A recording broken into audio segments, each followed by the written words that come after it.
I'll ask maybe what you know about mining or something like that, and you might say I don't know anything. It's not a problem.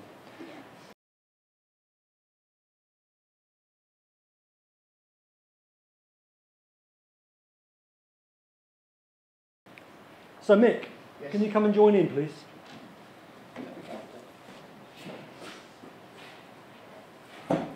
Just make sure that we get Mick in. Who are the cameramen? Mick's a part of it, really. Yeah.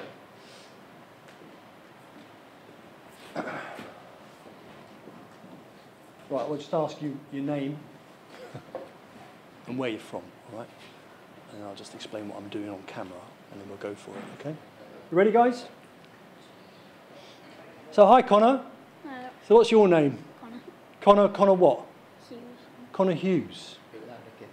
And it's a very good microphone, this is what's happening. And where are you from? Stainford. And you go to school? Yeah. Where did you go? Holy Family. No. Where? Holy Family. All right. Good? Yeah. Excellent. So what I'm going to do, as you can see, I'm modelling your head in wax. A lot of it goes in my mouth. Don't let it put you off. Joan Hart, the pit nurse, was very worried about my health. She thought I was going to die of wax in my gums. It's a very soft wax. Get it into sausages and like plasticine very quickly. Now you've got a very difficult face to do because you're a young boy. And it's a lot easier when you've got what you call character lines. And my last patient, I call them patients, was a man called Keith, who was about 75, and he had lots of laughter lines. And so his face was easy to track. You could follow lines around it, and you know, you can get, it's almost like following a map.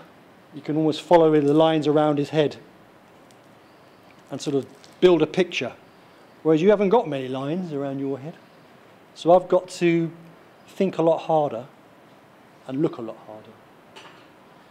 Every now and again I use a hot knife to dig a hole out like your eye. So I'm trying to create a basic skull first. When you make sculptural heads, it's good to get down to the bones. I don't know if you ever watch on telly. Do you watch when they reconstruct like a Neanderthal man, and they get like a skeleton? They imagine they get a skull. He's got a big bridge on his forehead and stuff, and they start sticking little bits all over the skull to work out how much skin was there. So, like for example, on your head there's not much flesh, but there's lots. So they would know that there'd be not much skin there, so they wouldn't put much flesh on the bone, but they would build it up there, and they'd begin to build a picture of what Neanderthal man would look like. This isn't, when you do it properly, much different. You build up from a skull, and you build up look at the soft flesh and all that sort of stuff, and you build up a kind of a picture of densities and thicknesses and stuff, and a head begins to come. Excuse me, I have to keep my wax warm under the armpits as well. Is that why you chew it? Yeah, chewing it. Well, you need 3 hands really, because I'm holding this, so often I need to pick a bit off. I go like that, and it's in my hand, you see. Then it's too big again, so you go down to that, and then that's about right for an eye. So I thought it might be a bit like maggots for fishermen, warming them up. Yeah. So you end up with a mouthful of wax. I didn't realise how much I did it until, because I always do this by myself. I very rarely actually sculpt in company. I'm always by myself in the studio. So I don't know I'm doing that. And then here, it's the main theme of the day. Everyone's asking me, am I eating wax? You don't want to eat it really. And you've got a wide head, nice wide head. And your ears are fantastic. It's going to be brilliant, this. You're perfect. Could be worse, it could be earwax. So, your granddad's Mr. Lanigan, isn't he? He's a bit of a character around here, I think, isn't he? He's known about, isn't he? Yeah. Do you know who he's known about? Yeah. Does he tell you a lot about mining? Yeah. The days of mining? What is your favourite story? I don't know. I can't remember. You've got that many, haven't you? Yeah. Right. So, Mick, you were a miner in Hatfield. Hatfield pit, yeah. And you were there for how long? I was there for 11 years. 11 years? Yeah. And why did you stop? Because I had an accident down pit. Did you? 88, yeah.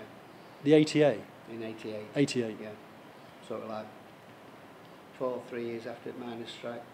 Right. So, And was that obviously horrible? Was it a crush or a?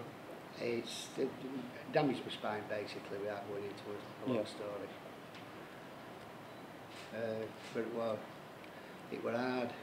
It were hard to hear doctors telling me what my capabilities would be like in previous lives when you were a young lad.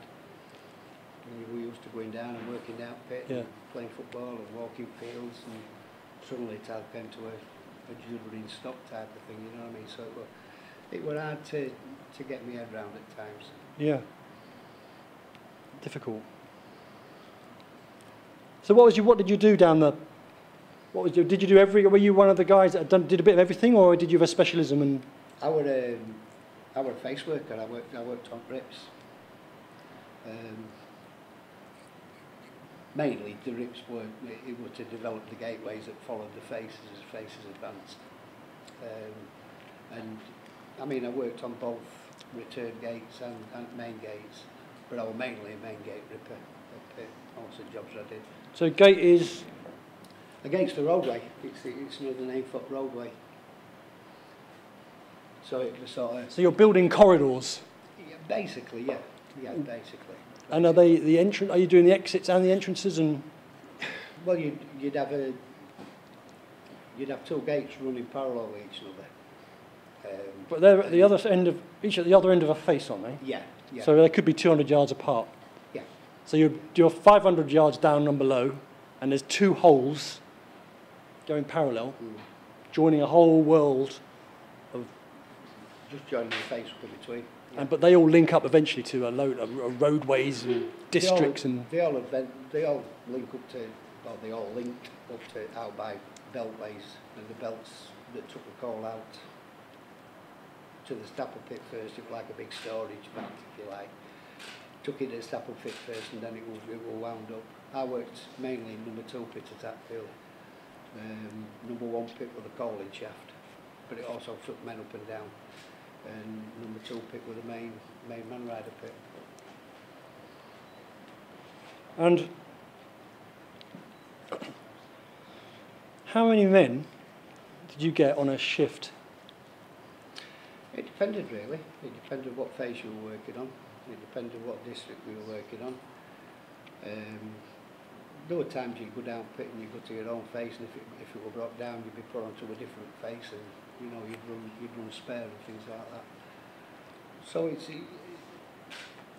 hard to say. It's hard to put a definitive figure on how many men worked in a district at any one time, because you'd also have your material men working on that district. You'd have beltmen working on the district. You'd have overmen, deputies. It's hard to say. I couldn't put a definite figure on it. God, what's that?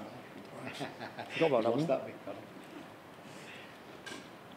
So, did you once told me you were a ripper as well? Yeah, that's it. I was a ripper. I was a main gate ripper. So that means you're digging out stuff before the gate and then No, basically, it's the stonework that's above the face as the face advances.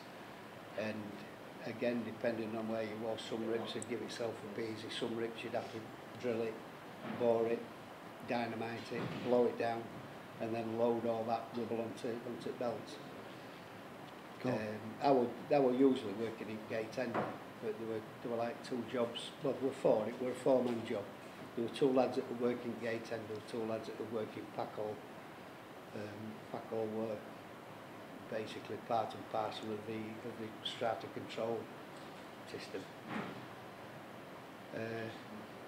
Not a good job for a pack hole job. It was an hard job. But then again, most jobs were hard. Yeah. In reality. And did you enjoy the work? I mean, was it something else that was? I mean, you're passionate about it. Is it because of the work, or is it because of It was a mixture of everything really. With the work itself, I mean, you know, you're doing this. At the end of it, you will take an amount of satisfaction for doing a job and a good job. I hope so. And literally that was part and parcel of the work anyway. But in reality, it was a mixture of things. It was the camaraderie of the lads. I once told when I first started at Pit being old miner, you never ever call yourself a collier until your workmate calls you a collier. And I stuck with that for all my time. But as well as that, he said to me, best bit of advice I can ever give you, Mick, is that if you're ever in a pub car park knocking bits out of another lad that works down Pitbeer, always finish it with a shake of the hands, because he might be the next lad that's digging you out on Monday morning. So the camaraderie were a main part of working, and it's something I've never experienced before or after. No. the way that lads were. I have to say, you know, coming here for the first time when I was, you know, learning this, I was really taken aback by the passion and the sense of community and loyalty and comradeship, really, and brotherhood, I suppose you call it, wouldn't you? Yeah, yeah. The sad part about it is, I mean, I was talking to a taxi driver actually a few weeks ago. I'll not use the right words he said, but he said this village is full of idiots. And I sort of threw my thumb over my shoulder at this gang of lads who we were talking about. I said, you see them idiots there? He said, aye. I said, well, them idiots there, and again, it's not the word that he used, them idiots there, they'd have been the ones with the balls to climb up into a 30-foot hole down pit and make it safe. All that's gone, all that's lost. It's not just the fact of losing 300 years worth of coal from country. It's future coal, yeah. It's a fact of... Somebody said to me, what would happen if they opened a pit now, somewhere in England? And my reply was, it would do us no benefits at all, because we learnt off lads that had worked down pit all their life. They learnt their job off lads that worked pit all their life, and it were a follow-through, a generation follow-through type of thing. That's gone now. That knowledge. That knowing what you're doing, not just the job itself, but having the pit sense to keep yourself alive at the end of the day. That sort of thing's gone now. That unbroken chain is now broke, and it's they'll never ever be able to fix it. Never be able to fix it. So if they opened a pit tomorrow, up the road from us, if you didn't get ex-miners going in there, most of them are like me now, they're too old and too bugger to do all. Where's the craft? Yeah, you lose it. You lose it. God. I went home after meeting you guys, and I went back to my foundry and all the guys there, and I was telling them about all this. And I said, you just can't. I said, you can't contemplate, kind of imagine the kind of sense of grief and loss that's still around in the community, and a sense of the power of the whole thing. And I said, I just, until you get there and talk to these people, you don't realise what they've lost, in the whole community. And then the guy said to me, it's a bit like the government told you art is banned from tomorrow onwards. Yeah. And then you suddenly bring it home with that. It's just bonkers to think that I couldn't ever do this again. Yeah. I was stopped literally from doing this. Yeah. And it's the same as you, isn't it? Dead same. Dead same. And then I was listening to the radio the other day, and they were talking about the Reformation. And it did happen. Henry VIII and all that lot stopped art. Yeah. Stopped it. Yeah. So it was a moment when all the skills, and that's why the likes of Holbein and all those guys came from Holland, and all the Dutch artists came, because there was no English-British artists. Yeah. Incredible. Amazing. So it's the same problem, amazing. It's the same thing. Exactly the same thing. I can only remember during strike. I can only remember once a policeman that we were talking to on top of our pit lane. He walked off the job. He was the only one that I'd ever seen and show any sort of compassion at all.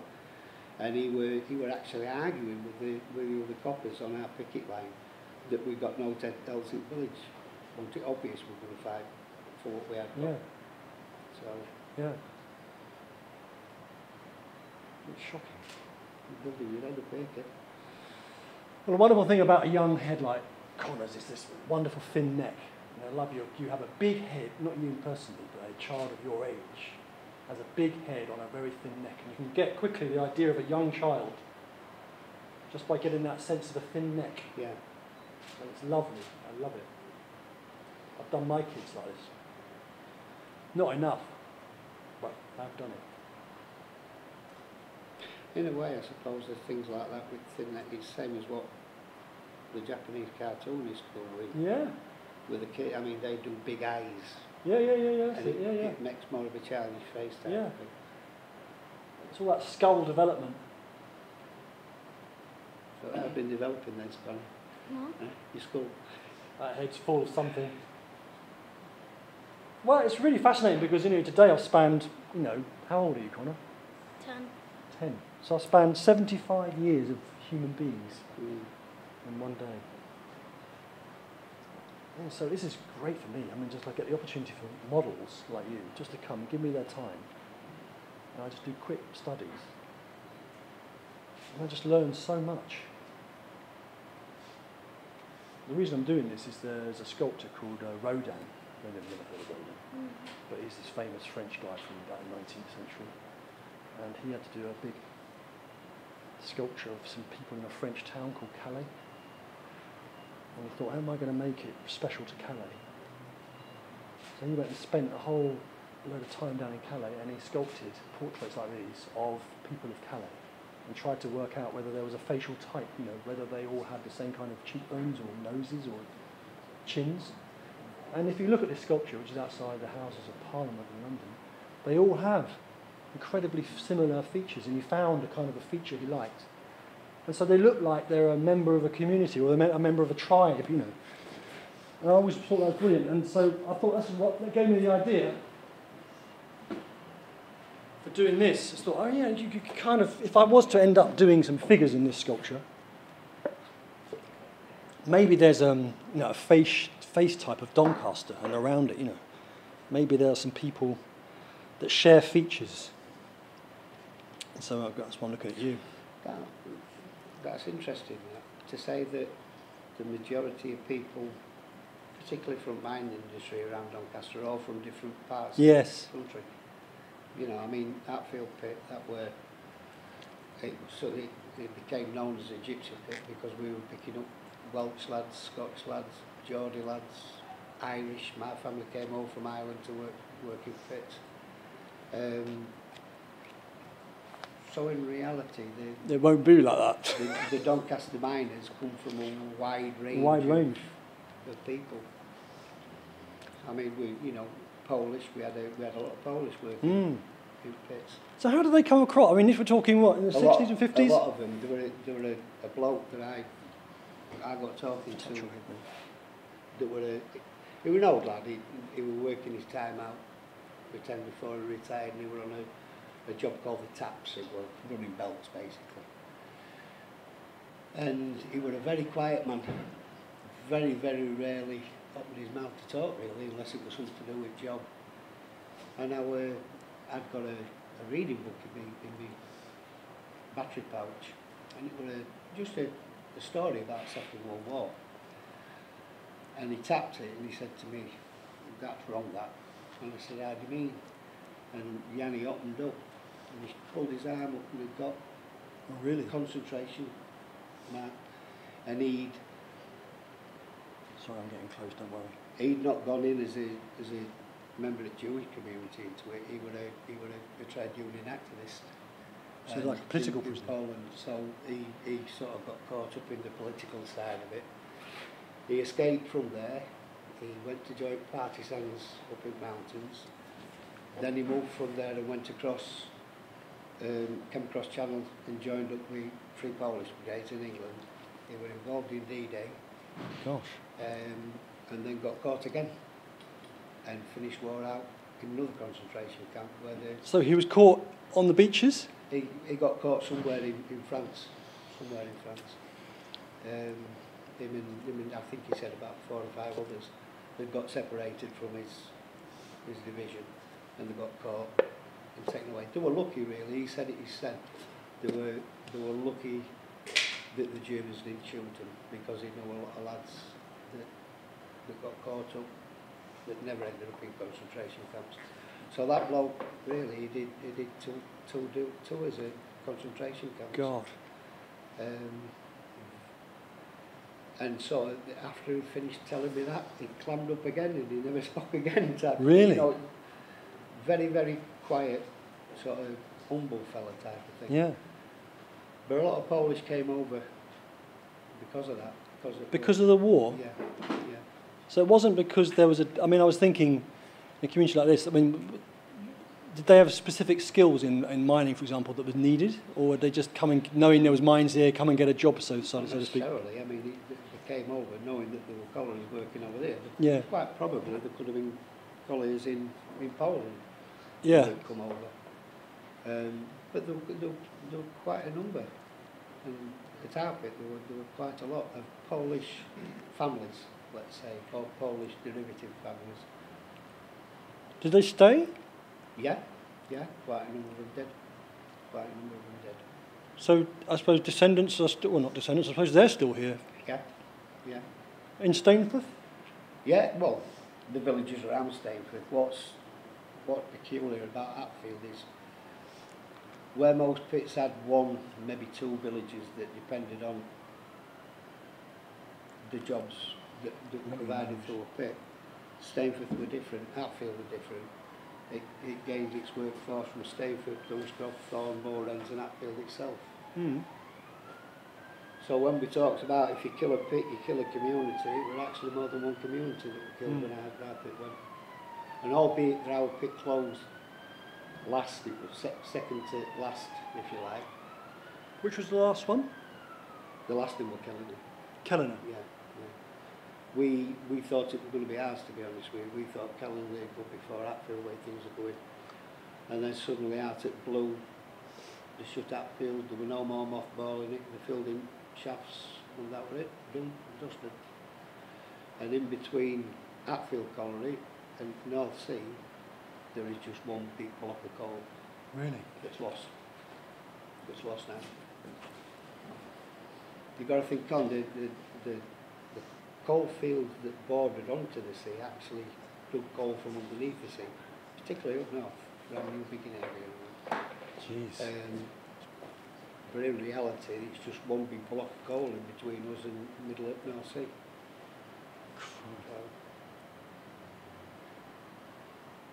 And as I say, even if they went and dug an hole tomorrow, you wouldn't be, because you haven't got miners now. Haven't got the skills. You haven't got that word of mouth passing on skills. Yeah. Were you desperate to get down the pit? Me? Was it something you really wanted? Did your dad want you to come down the pit? No, my dad didn't. No. Peculiar, I suppose that was peculiar. In Yorkshire area, it were a common thing for dads to follow lads into the pit. Yet in somewhere like Wales, they always said the biggest export from Wales beside coal were teachers and maids, because they pushed their kids to get out of the coal mines, whereas we just took it that we followed as dads in. And my dad, we were chief mechanical engineer at Hatfield. He started up as a greaser at 13-year-old, and my dad were adamant that I couldn't go down pit. They were adamant. And I left school and I sort of messed about doing jobs, but I wanted to go down pit. I wanted to be where all lads in the village were. Yeah. You know what I mean? Well, your mates. Yeah. And then it got to a point where I had a not just me, there were a dozen of us had an up and down with painter and decorator contractor that we were working with, and it left me skint for that Christmas. And I said to my dad, look, Father, kick me out if you want, but I'm going at pit. And it was sort of, I was old enough then to make my own mind up, and I'd have gone anyway. But yeah, I suppose in a way that's all I ever wanted to do. And what was your first experience? I mean, we were talking to Joan about kids being scared down there, scared stiff, and how she'd nurtured them through, and how actually even with their fathers would be upset with them because they were, not letting the side down, I suppose, but it was kind of like, come on, balls up, basically. and she would nurture them and take them back and find them a job maybe above coal. I mean, were you scared, or was it something you just... Did you know it? I mean, when did you first go down? How old were you when you first ever went underground? Ever went underground? Yeah. Oh, I went underground when I was still at school. Well, last year at school. They had a visitors day at Hatfield, and they took loads of people, men, women, kids, and they took them down and showed them around pit. And that was my first ever experience going down pit. And was that exciting for you? I suppose exciting is maybe the wrong word really, because it weren't, I don't know, it felt normal to me. Really? It felt normal. And I don't think, apart from working conditions, I don't think any of us were really frightened as such. No. You were too busy trying to keep your mind on what you were doing and making sure that you got out at shift injury free. You were too busy to be frightened, I suppose. Albeit that there were other times when you sit there and you look up into an all-up face that's 30, 40 foot high, with lumps as big as double-deckers dropping on your head. It can be a bit daunting, let's put it that way. You know? But again, it's something we did. It were natural, if you like. Have you ever been down a pit, You were working in natural conditions, in a natural environment. To yourself, it were a natural course of your life. Yeah. So you haven't been down the pit? No. Have you been down to Wakefield Museum? No, we were going to once, we didn't get a chance. We're about going down there this next summer, aren't we? Are we? Hopefully. My dad wrote about it. I thought it was brilliant. Excellent. I was very surprised how interesting it was. Not that I'm not interested in mining, but I didn't, it was fascinating. Because they also take you through the periods of history. There's actually, setups where there's ponies and so you've got the kind of mining history as well through the whole. And when they talk about pit ponies, I mean, my wife's granddad, he were a pony man. He worked with ponies down pit. So it's within our memory that the still have ponies at pit. Or let's say the community's memory, if you like. They're almost mythical, aren't they? Yeah. It's very interesting, isn't it? Yeah. It's a bit like the canary as well. Yeah. That was a special part. I mean, there used to be a shed at pit that housed canaries. And every pit had them. Every pit had them. And did they, I was talking to someone, I suppose at one of my talks, about a canary reviver. You'd actually have a cage and then you'd go down and then once they croaked, they'd actually re-gas them to bring them back to life. So they wouldn't sacrifice them. No. They actually had to come back to life. Yeah. So it was like a little oxygen chamber. My dad were in Mines Rescue Brigade for a certain part, and they always spoke fondly at canaries because that were part and parcel of their tackle that they took down pit. So did you have a canary keeper, did you? You didn't have someone that was especially assigned to canary keeping? No, yeah. Did you? Yeah. The lad that used to look after canaries during strike, actually he came to us for permission to go across picket line to go down and make sure somebody were looking after canaries. Really? So we let him go down and they were okay, but the lad were whittled. He were whittled like they were his own. Really? How many would you have down there? Again, depending on what pit, depending on the size of the pit. But there would always be canaries knocking about in the pit top. Did with the ponies, old Keith was talking about how they showed them and stuff like that. They didn't show canaries. They have at the Guards have canary competitions. I never heard of it. I never heard of it. Incredible, isn't it? Amazing, really. You are difficult. God, you're giving me a nightmare, you are.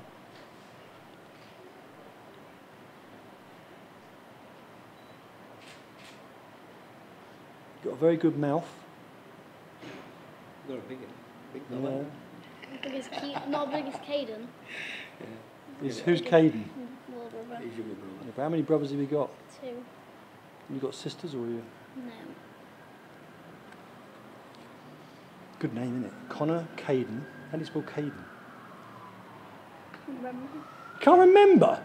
How do you spell your brother's name? I think it's K-A...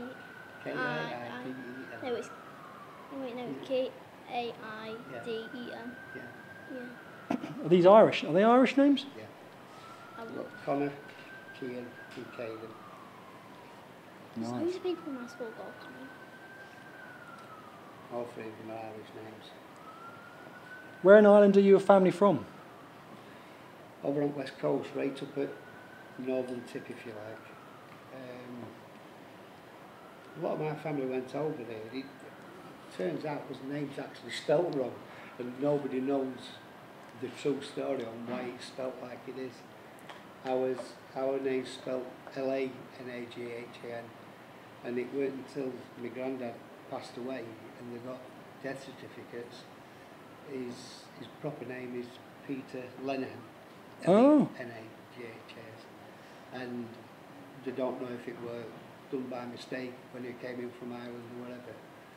But once they found out the real name, the family went over to Ireland and they found out where he comes from, and they've been to the village and things like that. Really? And there's still family over there.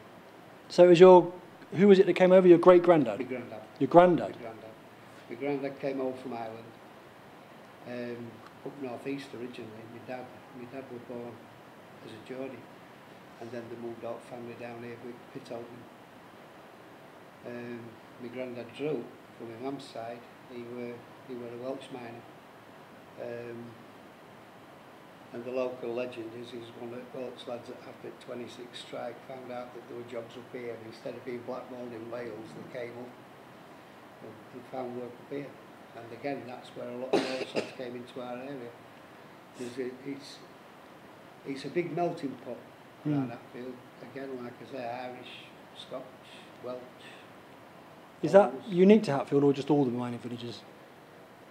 I don't think it's unique to Hatfield. No. I think it's more prevalent of Hatfield because Hatfield were one of the later pits, if you like.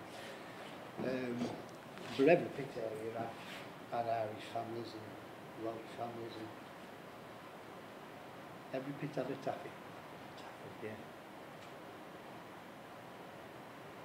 And some pits had more than one taffy. No women? Pardon?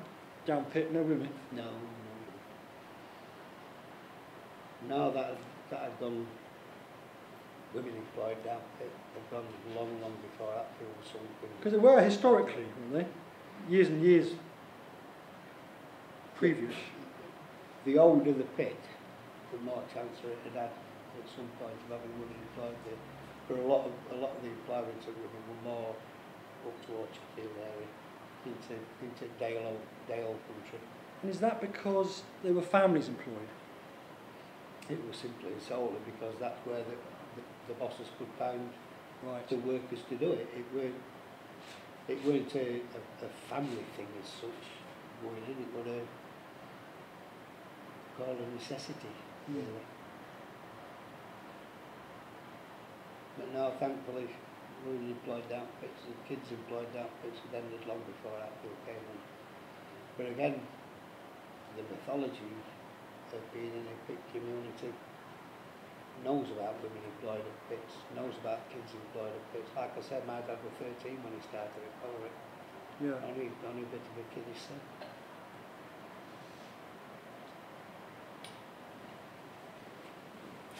And the sad part about it is, whereas when pits were open,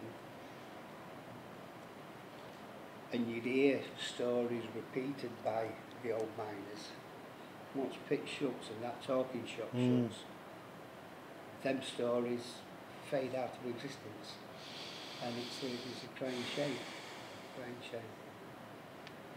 I mean, ours were as much an oral history as what it was the written history. Well, that's what I was going to ask your advice on this. I wanted to create in this sculpture a kind of a, well, you might be at the XP school talk, I probably just touched on it there, where I want to create a kind of glossary of terms, really, or a lexicon, I suppose. And again, that's something else. I mean, we, not so much his own language, but words that were employed down pit as regular words to use, ended up crossing over and became regular, normal words that we used in our own language. For example, I think I might have told you this one before, that nowadays, if any young ones get an overtime job in a pub, if landlord lets them stay for a couple of drinks in overtime, if you like, it's now called a lock-in. Whereas when we were kids, it was called a noggin, and that was because an overtime shift at pit was called a noggin. really, So it crossed over. People like me that can naturally weave it can waffle, and that were a word taken that when you do, you cut up the coal with your main machine, and it piles the coal up behind you on the face side. They drop the head and then come back, waffling it quicker all onto the chain. So if you could talk, you could waffle. You know, so there's that is again going along with the loss of pit jobs, the loss of pit languages been just as prevalent. Yeah. You know. I mean, nowadays, if you put two pit lads together, I'll put two pit lads in a pub with a pint in front of them, and pit pillar could start. Pillicking. Pit pillar. And it were a thing that if you give it, you'd have to be able to take it. And basically, his pit pillar is winding up, you know. I mean, a friend of mine, I've always said he was a black belt 7 down in pit pillar. He was mate of mine, and he's still like it now.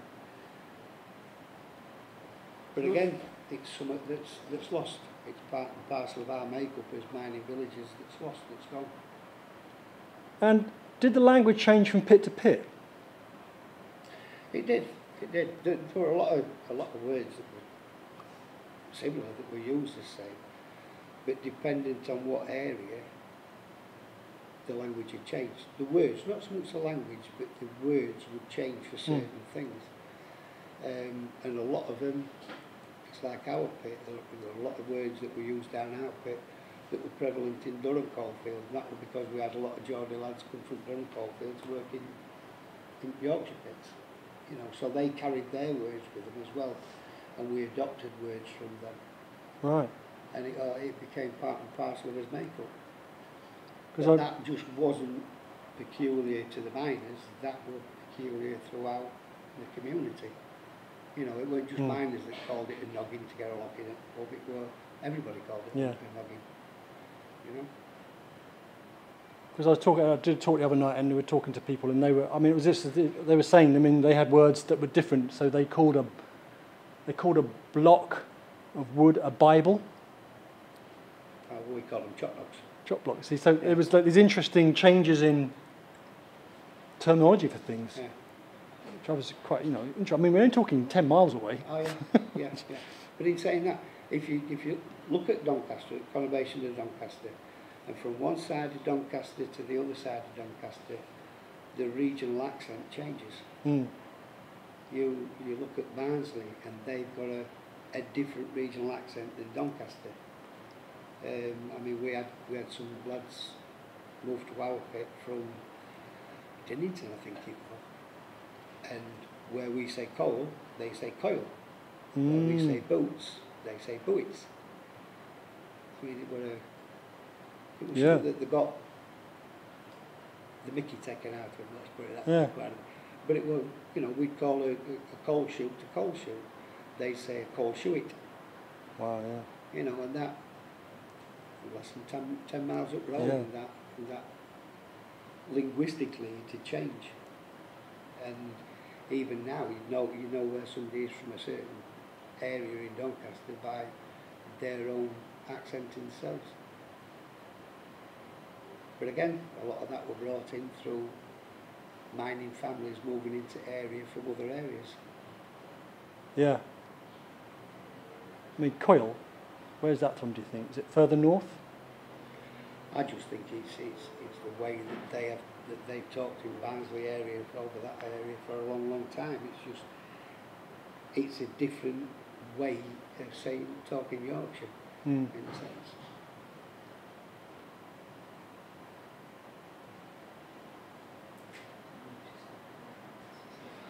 You're picking your nose out. No, we're not. Your eyes are very subtle. Problem making sculpture is it's wrong until it's right.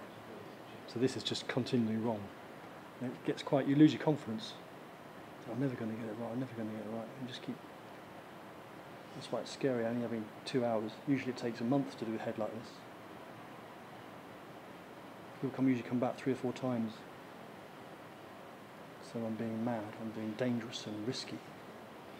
You get to a point to know where you go that little bit too far, you think, or a little bit off here. Yeah, knowing when to stop. Yeah. Is the biggest trick. I was going to take photographs of everyone like you, and I was going to take it home, and I thought, well, if I don't get it right, I'll finish them off at home, but I've already realised that A, it's not part of the spirit of the thing, it just feels wrong. The relationship between me and the sitter is very important, and also you get to a point where the subtleties just don't come across on the camera, and you can't, and you could ruin things, and then if you haven't got the reference point, and you haven't got a bloke in front of you, you're never going to come back. You'll never come back. And if I take a photograph and lose it, the reference point, and it's wrong, I'm lost. So I've decided not to take the photographs. It must be hard working off a photograph to do a 3-dimensional thing, and you're working off a 2-dimension photograph. Really, really difficult. In fact, it's just not done. Because live, there's got to be more nuances in it than photograph. Yeah. Absolutely.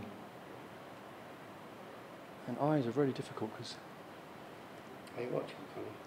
put a ball in an eye kills it. So you've got to work out how to fill an eye socket without, because actually a ball is just a shape. You can see how the Greeks and stuff, they used to put shells in lapis lazuli, or even paint the eyes, and they look very strange. But we've developed techniques of hollowing out and putting tiny little bits of wax in and stuff, just to give impressions of the eye. So it's all about, there's a sense of impressionism as well about it all. Hinting at things, which takes a long time to work out. Are you tired, Connor? I thought you'd be fascinated by all this. I thought you'd be, riveted. Absolutely riveted. Hello. Is this the longest you've sat down? Yeah. Well, this is just his mouth shut. Licking. Caleb wants to down and do this for 2 hours. That's a family thing, that though, Connor. We've all got big mouths here. And Caden's got biggest. You're not competitive, are you? No. What will you usually be doing at this time? Your homework? No, I bet this week probably play on the Xbox. On the Xbox? Well, I'm very sorry. Keeping you from your Xbox. You're looking very old at the moment. You're looking like an old boy. That's why I've got white spirit. Put it on my finger. I can smooth you out. So don't worry. But I've got to get a little bit of stock. God, you're difficult. You are a difficult man around the eyes. You look at me.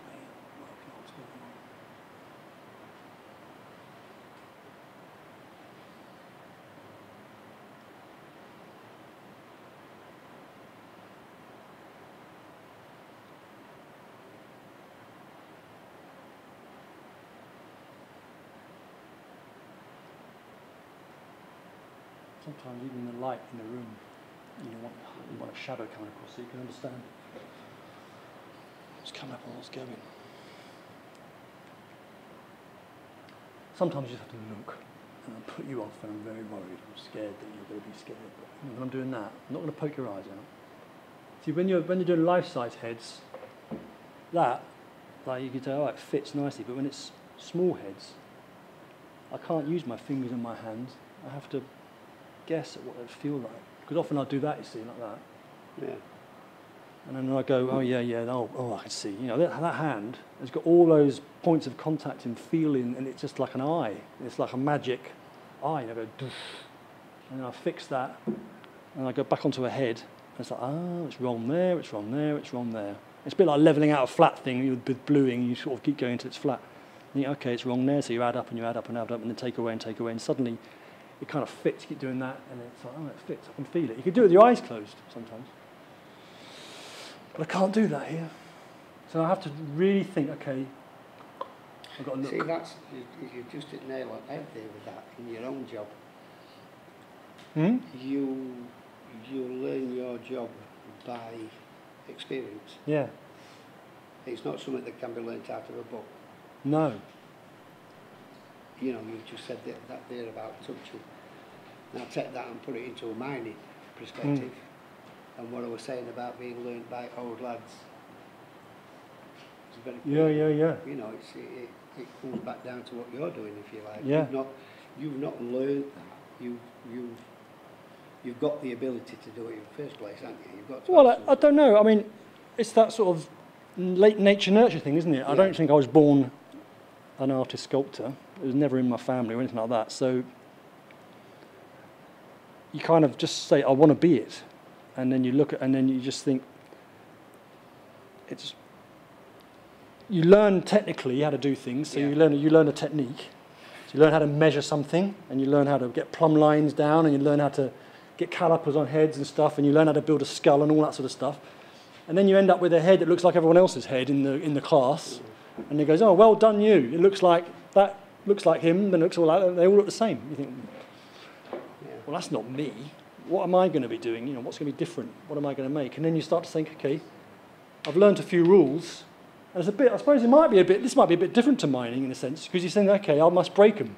What I'm doing now is a massive breaking of kind of rules. Yeah. There's no way I should be having anyone in here. There's no way I should be talking to you. There's no way I should be doing it this fast. And, you know, the lights, everything's wrong. I'm not measuring. I'm not concentrating properly. I'm just instinctually making. Yeah. And that is not how you do a head. And really, I've made my own technique. I've learnt my own way of doing things. And they're now me. They're just me. Yeah. So if people are watching this, you call it, I suppose you call it, in the art world, they call it behaviour. You've kind of learnt your own behaviour. I have my hands do certain things. I do that, and I do that, and I have this sort of way of responding with materials to subjects, which is just, it's a bit like, I was thinking the other day how I often tie up a figure with string, tie something to it, and I tie a few certain knots. And then I thought, can I do that with a roof rack? I tie the stuff, I do the same knots in a roof rack, I do the same knots, with my laces, all that stuff. That's my behaviour, that's this kind of style of I work. And that's now gets put into my sculptures. It's kind of how I do things. It's my natural tick. It's my natural kind of sort of habit. And it's all come out of my sculpture now. There's just habits that I have and behaviour that I have that makes me me and not that other person in the class. And it's taken 30 years to work all that out. And that's, I suppose, a bit different. Because, okay, Ripper, you were taught ripping, or whatever. Did you have another guy that did it in a certain way? Like you could tell the previous shift, you knew Jim had done that bit in the corner, and you knew Jack had done that bit, because there's just a way in which his behaviour had come through. Yeah, you may be right. I've never thought of it in that way, but yeah. It's like a signature. Yeah. Well, that's it. Albeit the job that they'd be doing shift before you and the job that you're doing after them is the exact same job. Yeah, you would have different styles, if you like. Yeah. Everybody would follow the same pattern of doing the job. You'd have a set pattern how to do the job. Bore it, fire it, clear it, set your bowl, set your legs, sheet it in. So they were the sort of the commonality between every rip and every ripper. Mm. But then you'd have somebody that maybe bore it a bit different, or they'd use a jigger in a different way, and A lot of that came down to experience and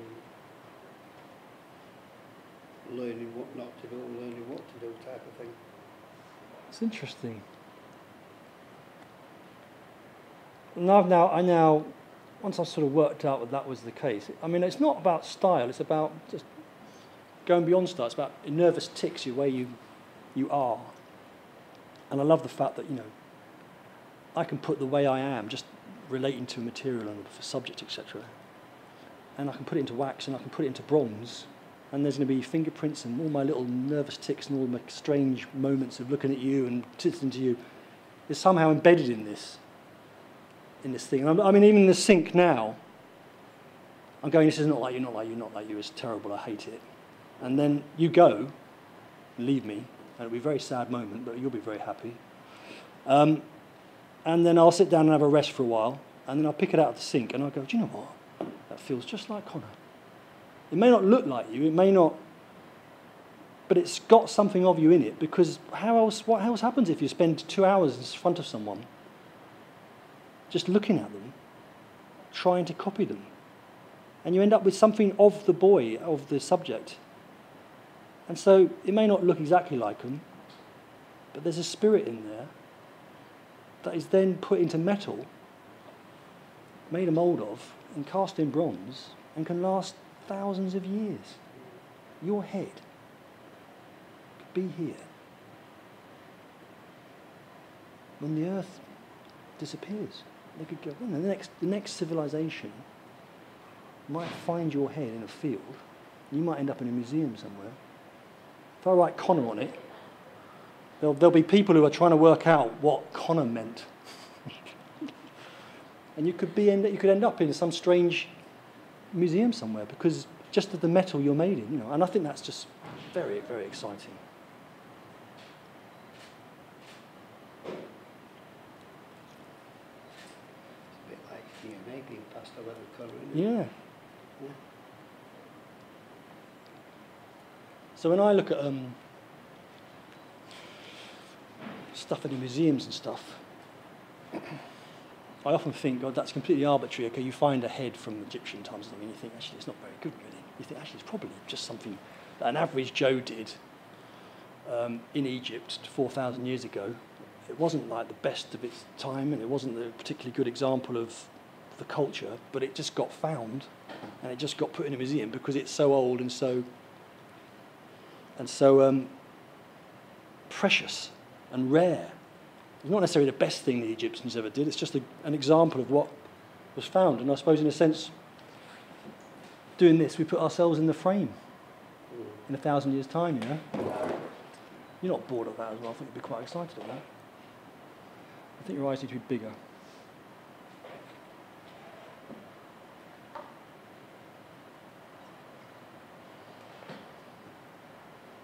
See how it's taking shape. Yeah. It's these damn eyes. I don't know what eye you've got. Have you got big eyes or have you got small eyes? These ones are what they call pixels and small. Sorry. And I've got to make them bigger. So that's quite difficult. Actually, that's already better.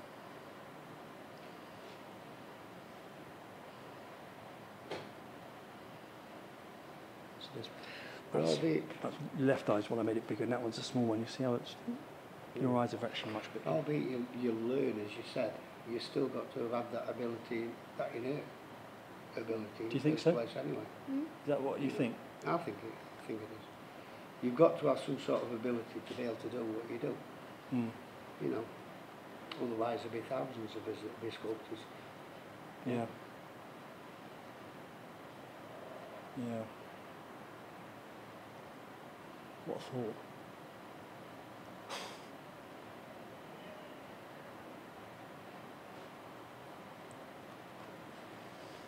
So looking at the work that you do now, Yeah. put it against the work that you did at the start of it, God, there's got to be a hell of a lot of difference. there is.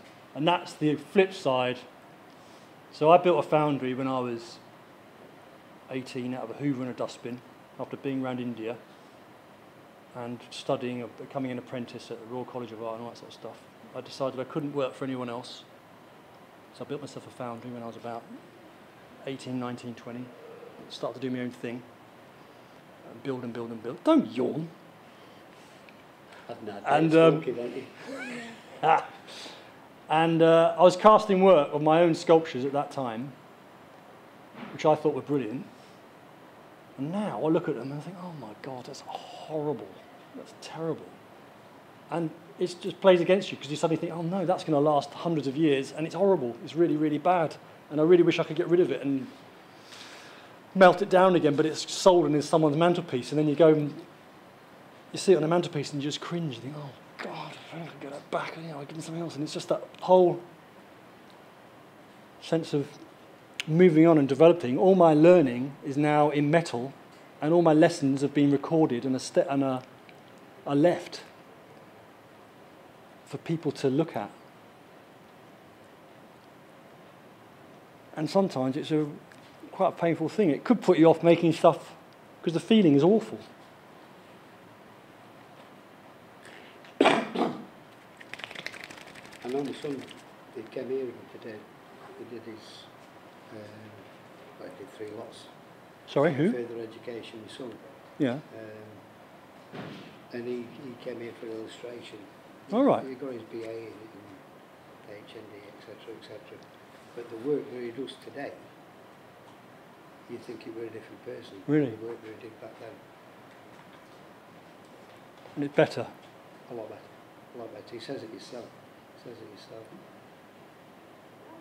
That's interesting because I bet you thought it was brilliant back then. And you couldn't get any better. And then you see, actually, you have got better. God. To be honest with you, what sort of struck us with our cow, he'd found a picture of Winston Churchill and literally drew the picture straight from the photograph of Winston Churchill. And it was the first time really that he'd sort of sat down and seriously did any sort of drawing. And from there he never looked back really. Really? The only problem is, unless you've got the money to be able to do it, there's no employment out there for it. Well, I heard a statistic the other day on the radio. It was that 40,000 artists in London, only 500 make a living out of it. Oh God, I better keep going. I better keep working hard. And there's also that thing of caught in catch-22. To be able to get a job in the industry, we've got to, every job that you look at, you're looking at 2 years experience, studio experience. Yeah. But if you can't get into a studio, how do you get the experience? Yeah. You know, and I mean, nowadays the work with the freebie a lot. Yeah, well, there's internships and... Exactly. Now, if a lad like our Carl, to go into an internship, you basically got to be able to have a mother and father that can afford to go through that internship. Yeah. Do you want to walk around? Can you take me shape, come? Do you want to have a break? I'm alright. Are you sure? Yeah. You can? Alright. You sure? Yeah. Do you want me to slap you around the face and wake you up? You alright? Yeah. You're wriggling a bit and I'm worried about you. You're okay? Yeah. How much have we done? How much time have we done? It's Danny here. This is normal for our country, never stay still, do you, Carl? No. We're over halfway, okay? That's worrying for me, but it's a relief for you, because I'm thinking, this is nowhere near. At the moment you look 92. You've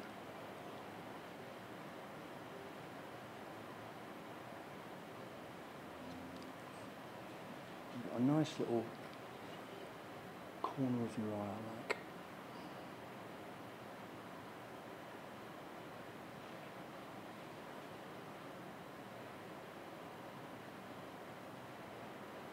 A few sensitive moments in there. I just got to get that lid in. So is that the one that you use as the caster?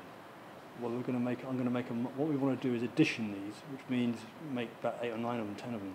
When you make sculpture, how you make a living as a sculptor is you get one sculpture that's good, someone likes it, and you can make a mould of it, and then you can make 10 of them out of the mould. So I can make a mould of this, rubber mould, and I'm going to give you a plaster anyway, or white. You're going to get a plaster head of yourself for you as a present. And then I'll cast one in bronze and we'll show it in the French Gate or in a shop somewhere.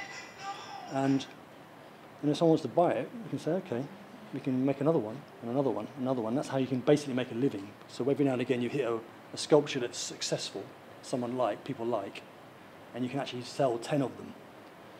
And that's a great relief, because if you're a painter and you sell one, you get one hit, and you sell it, and you go, oh, I've got to start all over again. Whereas this, you at least get a respite.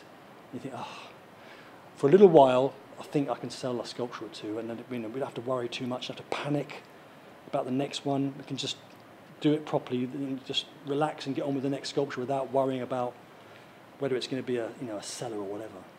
So you have that kind of respite. And if you're casting it yourself, like I do, then you also have, I suppose, casting money and stuff as well. So you can sort of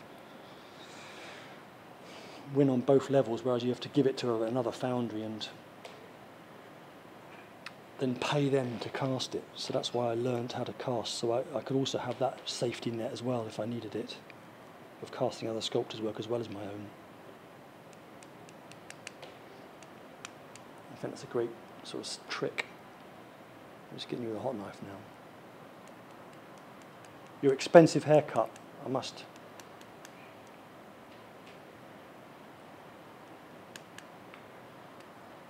And your big forehead. I don't want to make it look like Hitler.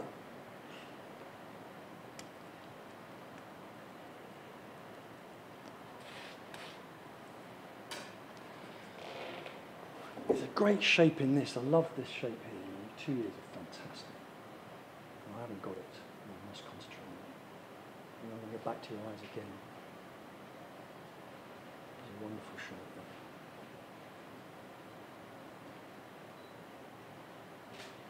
This is really difficult because basically from there to there it all goes like that, and then in here there's a real subtle raising, the puffing. See, the shape is going in there, but there's like a really subtle moment here that is really difficult to grasp, and that's what, if you're not careful, I can get stuck on and work on for hours. It's a nightmare, isn't it? And it really, to what effect? But it would be really interesting thing to get exactly right, just an undulation. Got really carried away with Keith's hair. It was really subtle, smooth hair that he had.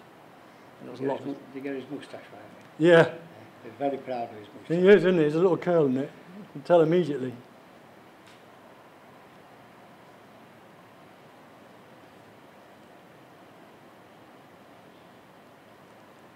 And you see, I can't give you all the bits of modelling and all these, like these marks here, that lovely mark there, that's my finger mark, that's my mouth and my finger, and all goes in there. But I can't, I would often leave those, but if I'd leave that, you look older.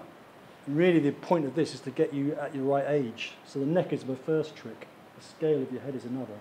And now I've really got to get it right. And if I leave your eyes hollow, you're going to look old. So I have to kind of just put something in there like that. And like that, you see. And it makes it a bit more believable, but it's not the eyeball, it's more like just the iris. Now if I just smooth it up, I catch, actually, the impression is just to catch the eyelid. It actually joins the eyelid a bit. You'll kind of look up, slightly wistfully at your mum. And you start to just sort of become believable. But I leave a space at the bottom. I leave the line at the bottom, but just blur into the top. I wonder if it's like doing makeup. And this lid here, you've got a wonderful, the top of this bit folds into your actual lid, which at this scale is a nightmare. And you want to end up drawing. If I just draw a line, that's drawing. That's not sculpting. Yeah. You've got to actually find it and get the shape. And when it's so small, it's just really difficult. And you're going to end up looking 92.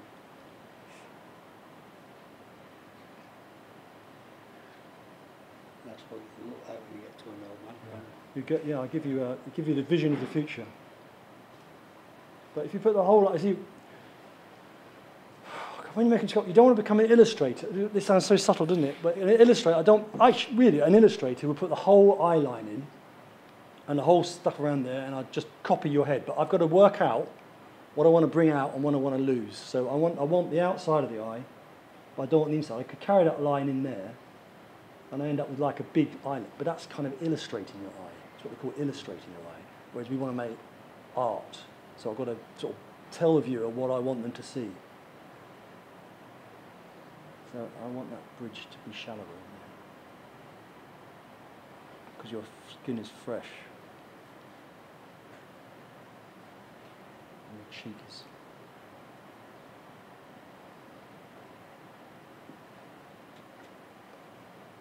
See, if you look at that now, that eye, I think the eye is... Do you think the eye's better now? Yeah. Do you think the eye's better now? Yeah. Do I believe you? Yeah. I'm looking in your eyes.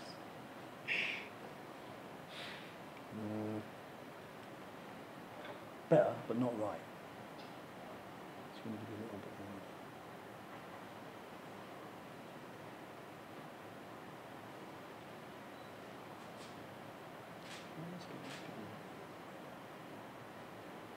Sometimes I think I'm doing nothing. Have you started narrowing down what you're going to use? God, it's hard. You know, last night I did a talk and I showed another, on top of the one you came to, I've got another 5 ideas on top of that. Yeah. And then someone said, look, you really have got to do the women, the family. You've really got to have female, the women in there. And I said, you're absolutely right. So I woke up at 4 in the morning and I was thinking about what they said, and I was thinking, how do I get a family? How do I get the idea of family in there? And how do I get the idea, the story of, I've got so many stories. So basically I came up with the idea of a family, so you get, what you don't want to do in modern day life, it's very difficult to apportion roles to the sexes, so mother, dad. You can't, in modern day world, if I go, okay, the woman stayed at home and the man worked and the woman looked after the child, it's kind of bad politically to sort of give people generic, what they call generic roles. But the mining industry was all about, every time I go and do this talk, it's all about every man needs a good woman behind their back, and it was like the strength of the woman kept the man going, all that sort of stuff. And it was a strong role, but it was essentially still a very stereotypical role. Yeah. So if I'm going to make I suppose a contemporary statement about family, I've got to really be careful about what roles I ascribe to each gender. So it's a very difficult thing. So it'd be great to have a woman holding a baby, saying goodbye out of a window, and a bloke going off to work, which is really what was happening. Yeah. But it would be not politically correct, I suppose, is the way you say it. So last night I came up with the idea of maybe, I thought, actually, that's a cool idea. I talked to Joan about this. I thought if I did a man standing there, a woman with her hands on his shoulders, and him looking at someone like Connor on the floor, Connor playing with all like the mining helmets, David lamps, pickaxes, snap tins, Dudleys, checks, motties, all of that, like they were toys. Yeah. You know, when it's quite kind of, this man's looking at his life, his child, but also the whole of his life and his history, and they could all be like historical objects that this kid's playing with as though they were his toys. Kid doesn't understand them because they are redundant objects now, no longer used. There's a real power to that. There's a real power to the idea that this child's playing with all these objects. There's a woman who's in a really strong position with her hands on the shoulders of a man who's sitting there, just straightforward looking, and so that all the power is in his gaze. The power is in where she's looking. Is she looking out like a big kind of powerful kind of visionary kind of character that's sort of steering the future in the direction of the family? Have I, in that instance, created a new relationship for this sculpture that isn't stereotypical? You've suddenly got ambiguous roles that the sexes are playing. You've got family in there, but there's a kind of unease as well, as an incredible, on the surface it's a harmonious, beautiful family scene. But when you start looking at what the child's doing, which is playing with the father and the grandfathers and the fathers before that, work and jobs and life, you start to see a power about the kid that doesn't understand all that, and how the father's going to have to tell and watch the child not understand how to use these things. So there you end up with an interesting story. So at 4 o'clock this morning, I was drawing that idea out. And at the moment, I think that's a great idea. Yeah. And I'll give a talk and then someone will go, you know, you've missed this and you've missed that, and then it will come crashing down again.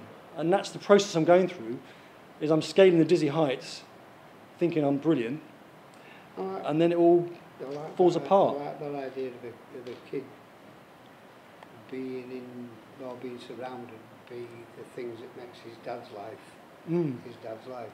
because that did happen. That did happen in that way. As kids, you learned a lot more about Pitt than what you realise you were being learned. And it's only sort of in later life that you sit there and you think, well, yeah, my dad told me that bit, my dad explained that to me. Hold you that know, for there's a burn on his knee hold type that? of thing. Hold that. There's a burn on his knee. Yeah. You know? I mean, I'll never forget my dad used to put his flat cap outside, Hold it. and then he'd have his cigs outside of that, and his chewing tobacco outside of that. And I was younger than our Connor, and the inquisitiveness took over, and it was the first time in my life I ever put chewing tobacco in my mouth. It weren't me last, but it put me off it quite a while. Thank you. I have never had heartburn. Really? That is what I had heartburn. But nobody told me you're supposed to spit it out, not swallow it. Oh, God. Yeah. So at the moment, I think, you know, that's quite an interesting, because it's not obvious. You know, it's family and it's role play, but there's different strengths in there. And there's, as you say, there's stories to tell about passing information on to children and about growing up and about the role of, I mean, even a dad that's sitting down, is, you know, a miner that's no longer mining. All that's quite powerful, but also it's a very beautiful thing to look at. So you're looking at something that's on the surface of it, you drive past, you think, oh, that's nice, there's a family scene, it's beautiful, you know. Then you'll walk past it the next day and you go, hang on, And you look closer. that kid's playing with a miner's helmet. What a strange thing to play with, you know. And actually the dad's other eye looks a bit sad. One eye's happy and the other eye is sad. What's going on? So he's suddenly not quite as, you know, he's reflective. And then the mother is strong, but also there might be a kind of a tear in her eye or something, you know. And you suddenly think, actually, there's two emotions going on in this. There's two stories. And then the next day you go past, and actually, do you know what? All those pieces of kit on the floor, they're from different periods. That's leather, that's steel, and that's some of those are over 150 years old, you know. It's actually the kids playing with a whole history. Yeah. And then you go, oh, look, all the names on the side of this. It's all like, name Rossington, they're all the name, the mine pits around the area, you know. Suddenly you can come back to it. And then I actually imagine you and Connor, you going with Connor and going, do you know what that is? And you go, I don't know what that is. That's called a snap tin. And you go, what the hell is a snap tin? You go, well, that's actually what we used to take our packed lunches down to the picnic. You know, really? Because, yeah, that's a weird thing. Keep mice out. And keep mice out. And then he's no longer around, God forbid. 50 years later, you're going down there with your son, 30 years later, and you're going, do you know, I came here with my granddad, and we looked, do you know what that is? He goes, no, that's a snap tin, eh? What are you talking about, Dad? Well, that's what they told me it was, and that's for keeping mice out of the packed lunch. And suddenly the sculpture is passing information on to generations, and that's what I'm interested in thinking about. So we're not going to come up, basically... And in reality, is mining communities and ex-miners, that's something that we are not just aware of, but we're worried. You're worried that because nowadays you're not passing on to them things to your kids and your grandkids, that it'll all come to a stop. Yeah. Because not just in with the words and not just in with the things, but there were a mentality of belonging to a mining community. You never ever said anybody's name down pit. If you were talking about somebody, you never ever mentioned them by name, because you didn't know if you were sat next to a relation or not. So it would always avoided like the plague, let's put it that way. Albeit that there's one or two sort of funny stories that wasn't observed and it dropped the lads in more. I'm trying to keep on the right side. It still exists, obviously, doesn't it? Yeah. There was one of our lads' favourite story. They were sat on Paddy, And this lad was saying that he'd been with a lass over at weekend and he gave him blow for blow, what they did, etc., etc.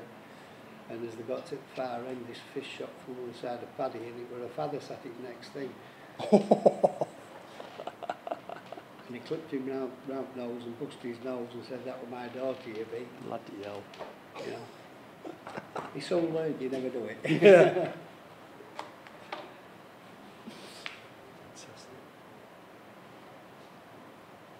Well, you can't put that across in a sculpture, though. How do I suppose these are the sort of things that...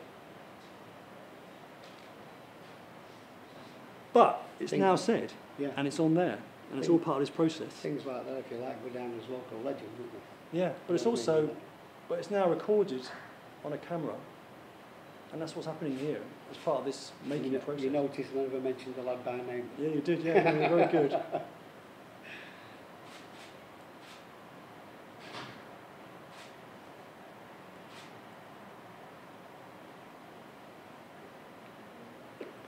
If I can forget it, tell me where it is.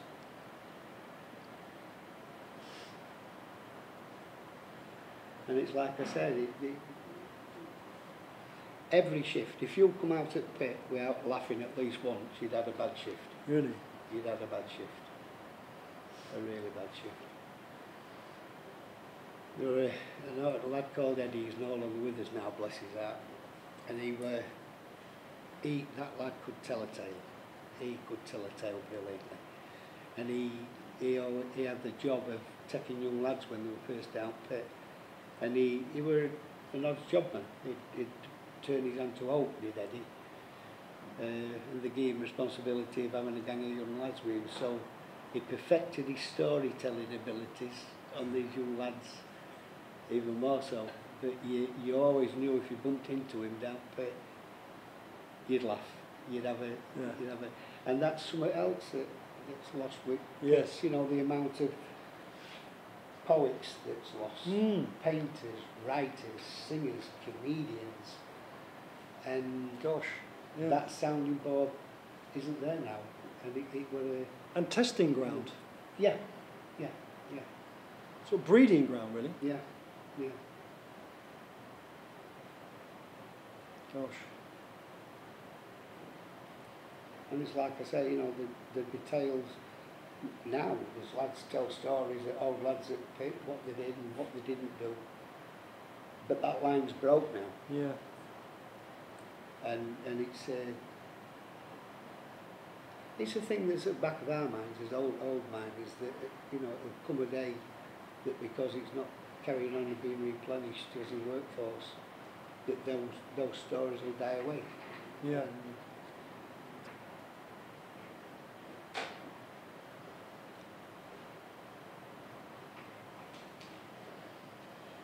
And there were always a chance that if you, like I say, if you gave it, you'd have to take it. You know, you'd have to have the ability to be wound up as well as do the winding up. Yeah. This is a great pride in being able to take it. Yeah. And give it. I have to give you a little hairy quiff at the back. That'll give you an age. That's a 10-year-old quiff, that is. Tuft, sorry, not quiff. I bet you wish you'd greased your hair down now. Look at that. Got a horn. At least you haven't got a beard. Yeah, an old Eddie that looked after it, lads. We were walking out one day and he said, he was sat talking to the lads.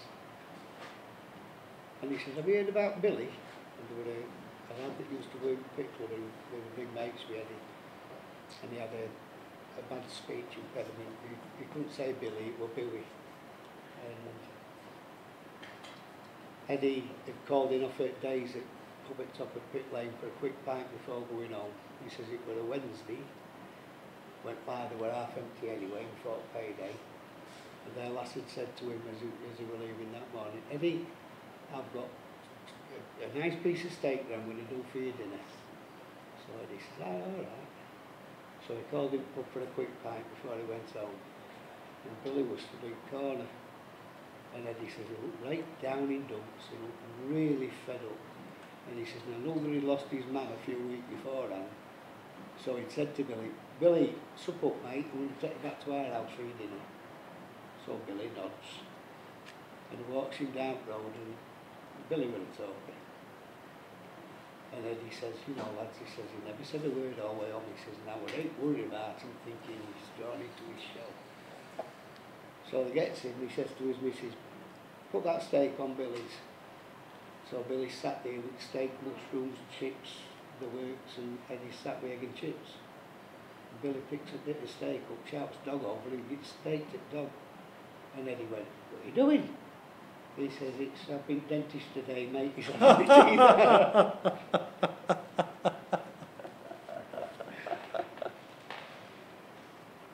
But that was a given thing. Yeah. You know, and it weren't peculiar to one bit. It weren't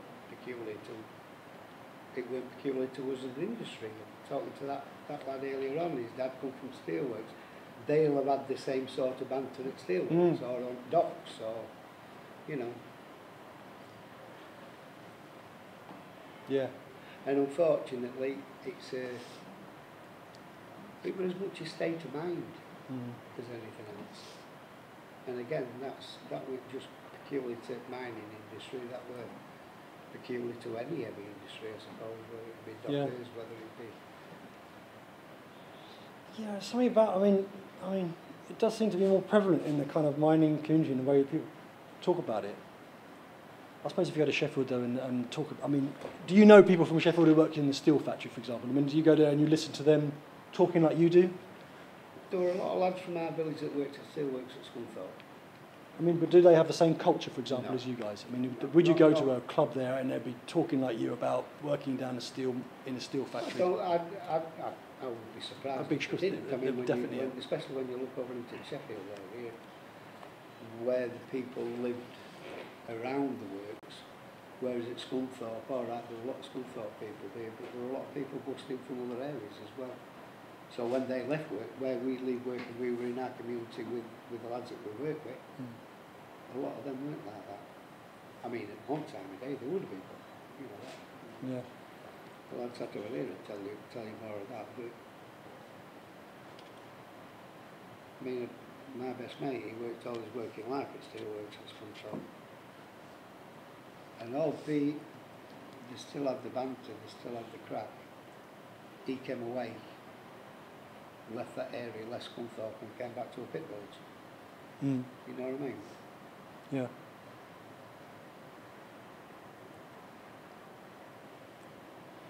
Give me an eyelash.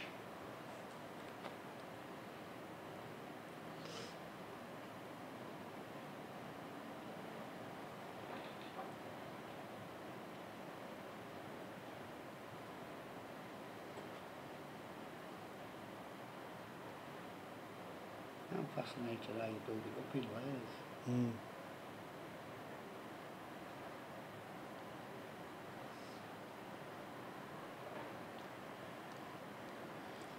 I don't want to give you bags. You haven't got any. Doing kids is difficult, you know, because usually you have a bag or two you can rely on.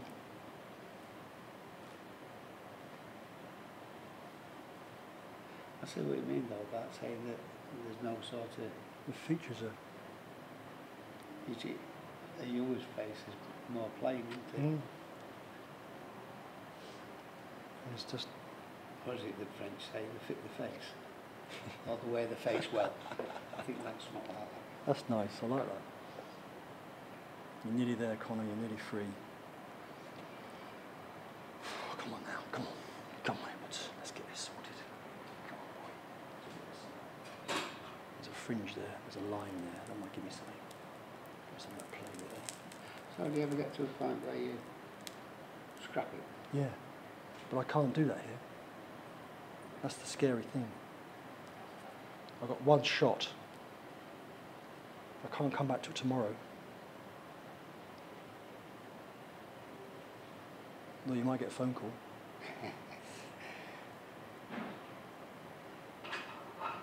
I've got to get you younger. I've got to get you younger. You're not young enough yet.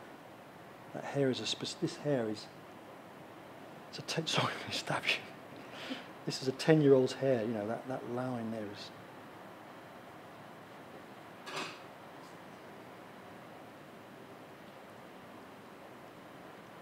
Something about it is.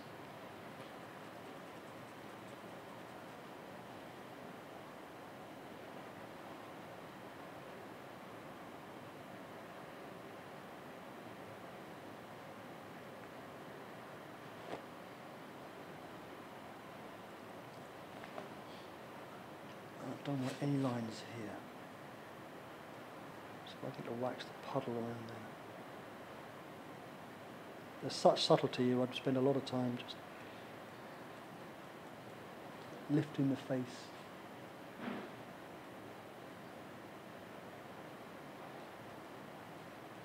So you're doing little bits like that, Laurence. It's got to be as much ability as what it is learned.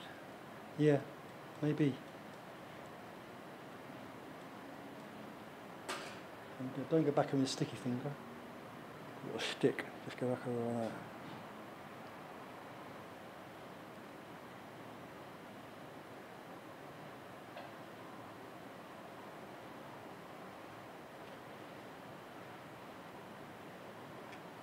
Little symbols on there. How are you watching? A bit of white spirit. School will be asking you how it went. They can all watch it online. The great thing about this is You want to tell them that? Oh, you can. Yeah. you'll have the head and you'll have the film of its making.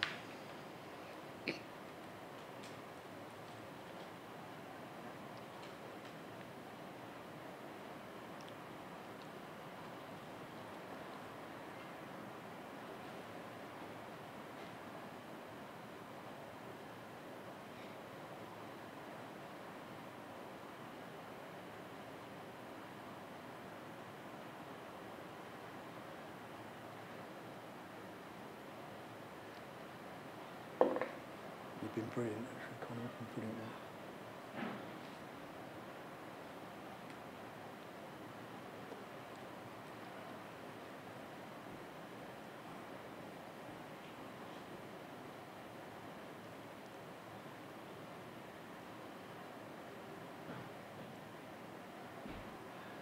Yeah, unfortunately, that breeding ground of poets and artists, and I don't know, there was something special about them lads down there. They could tell a tale, or especially if they could tell the tale as a joke.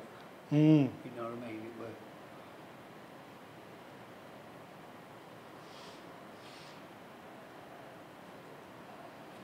God, you imagine that. It's like Showtime down there.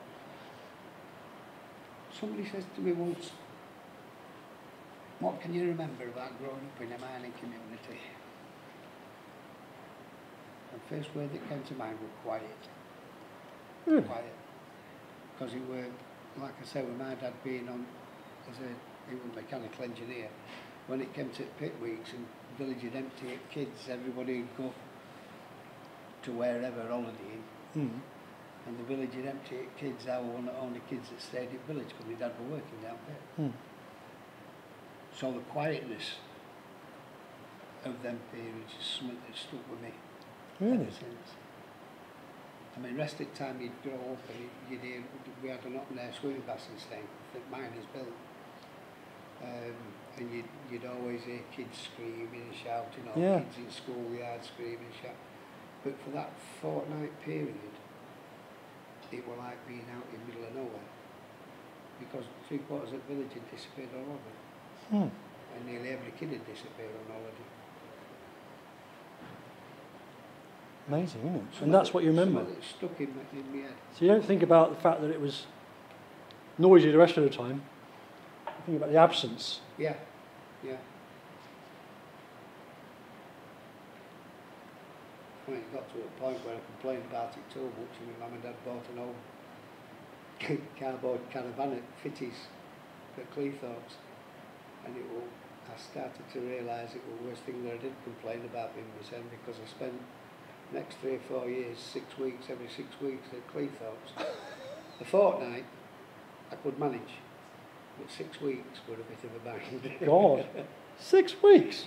Yeah, my dad would take us out on first day of school holidays, drop me and my mum there, and leave us for 6 weeks, and he'd come back to work, and then come and see us every week. Really? Yeah.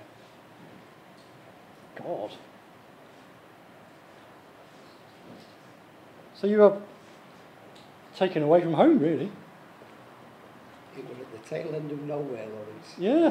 That was where that caravan was. A place called Fitties, it's far in the Cleethorpes. Fitties. Yeah. In fact, it were near enough opposite that big fort, sea fort, Second World War sea fort.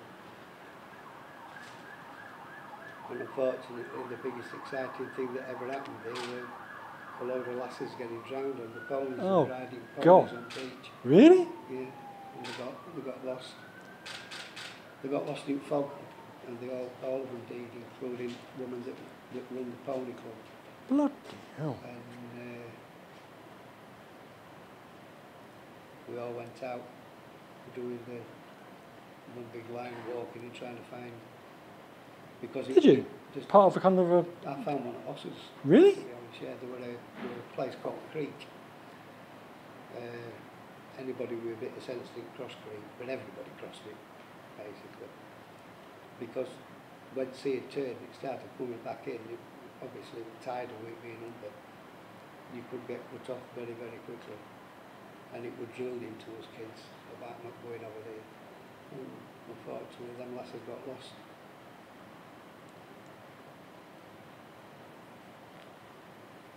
God.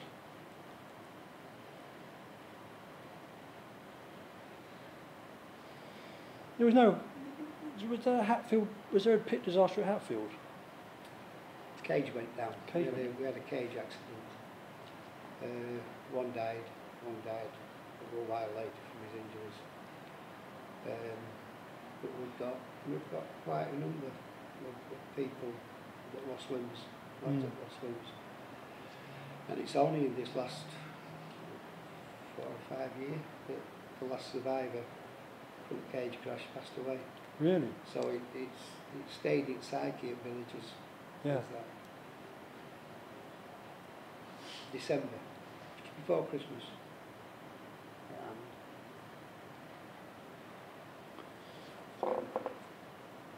Noses are...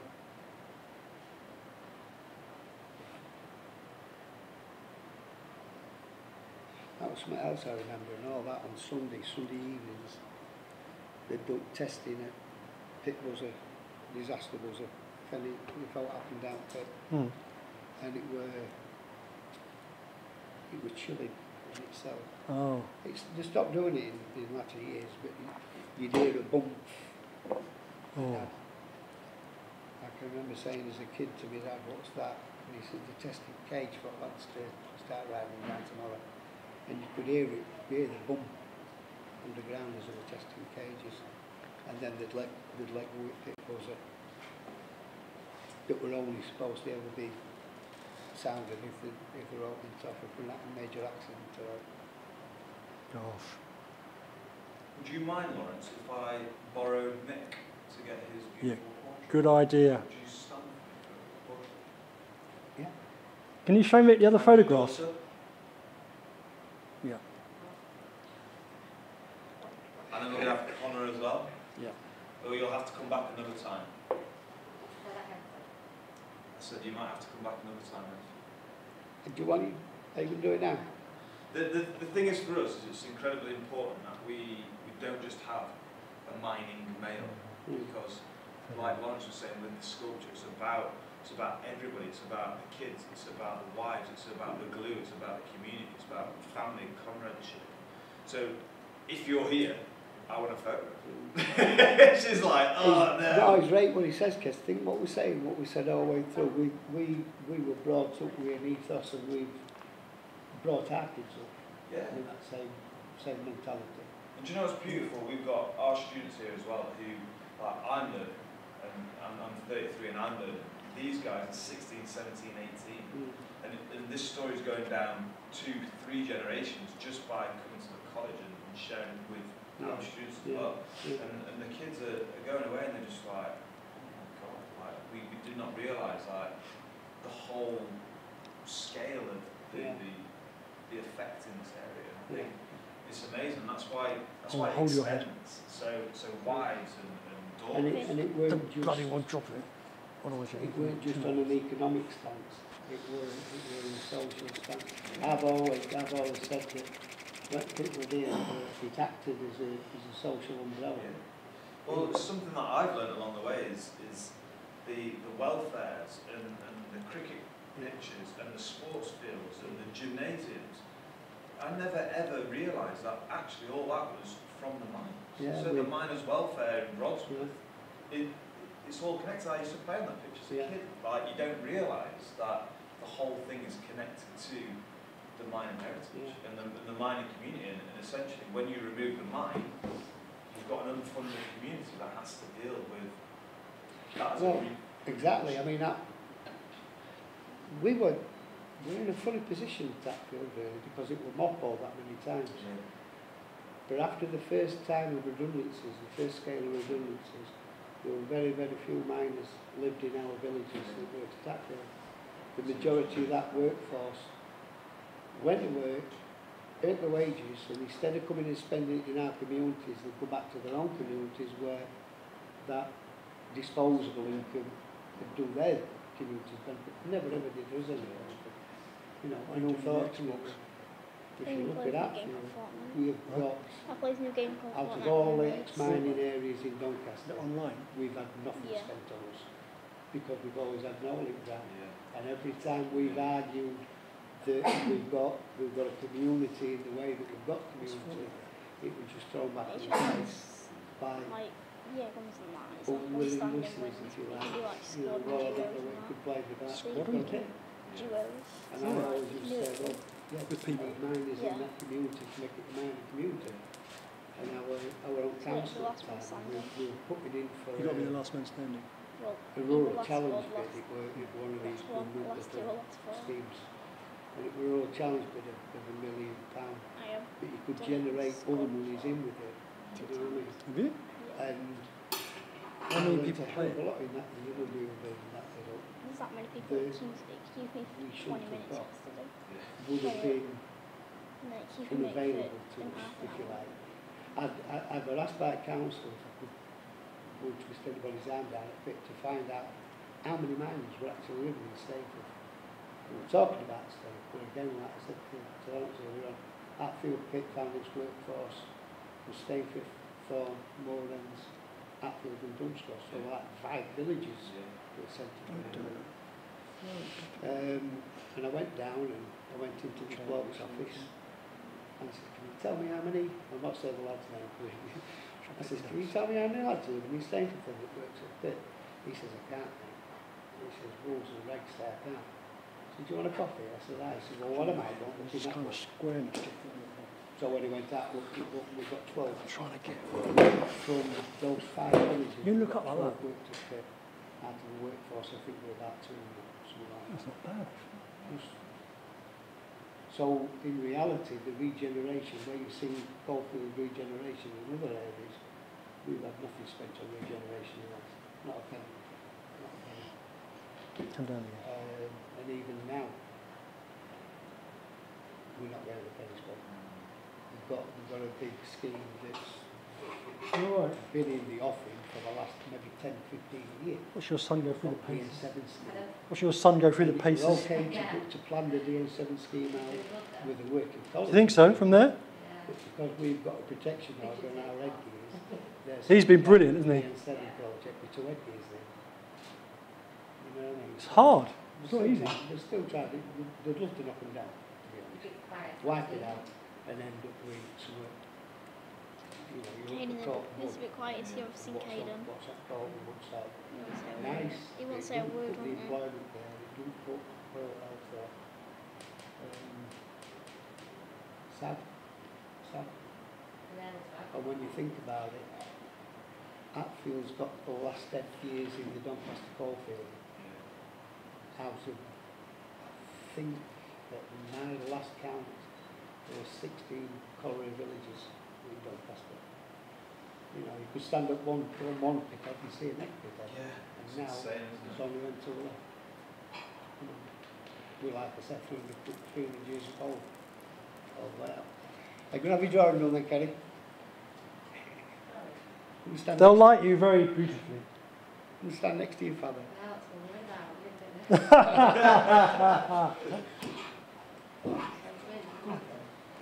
You alright, yeah? Yeah. You'll keep quiet.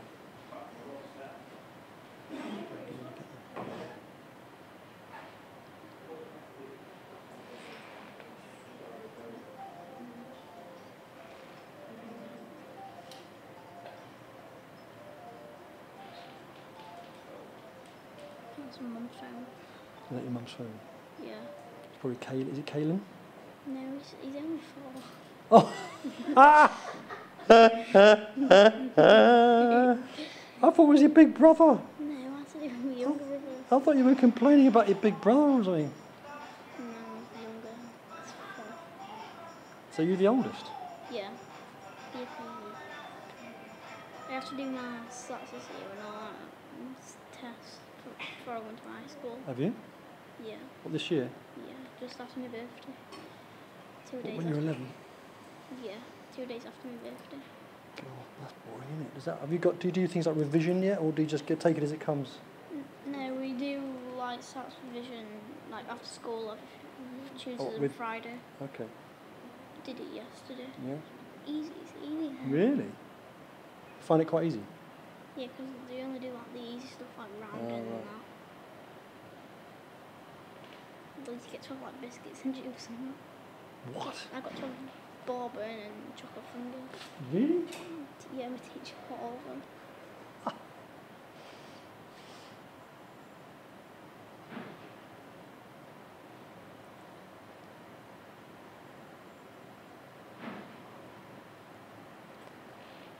If I had time, I'd really get into your hair.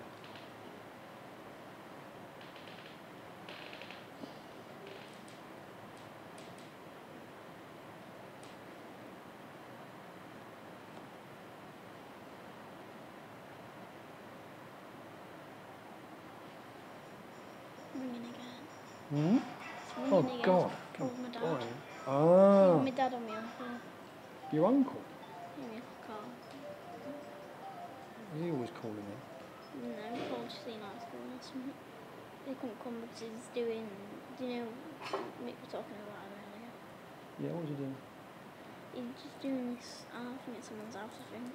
Art thing. I don't know what he's doing. He's just wanting to do something small. Mm.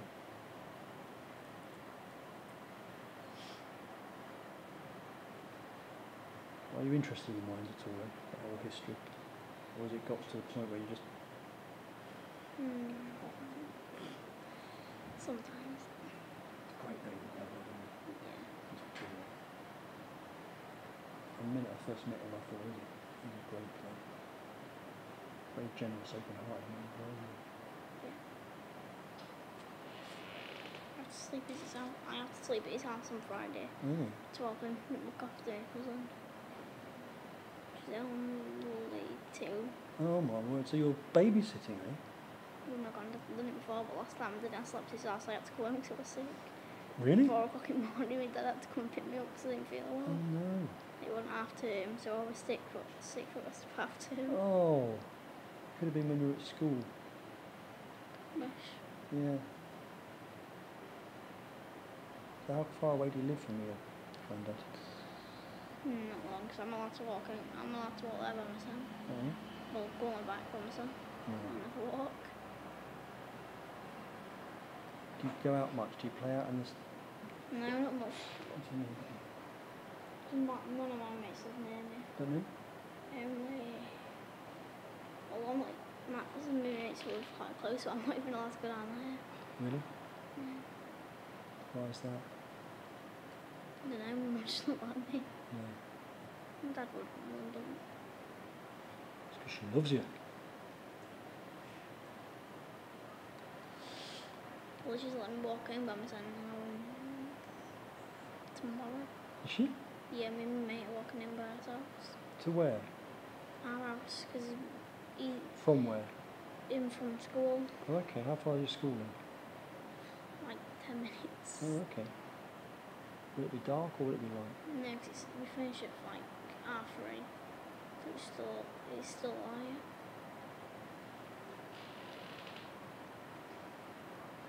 I get to go on bus with my son next week and all, Yeah. because I have to go to Macaulay. To what? To Macaulay for high school. Most of my classes go in. Macaulay, your school. Yeah. Is that the high school? Yeah, that I'm going to. Most of my classes go in there. Oh, well, that's nice. Have you got friends in your class? Yeah. Most of them have got work. All my mates are going there, I think.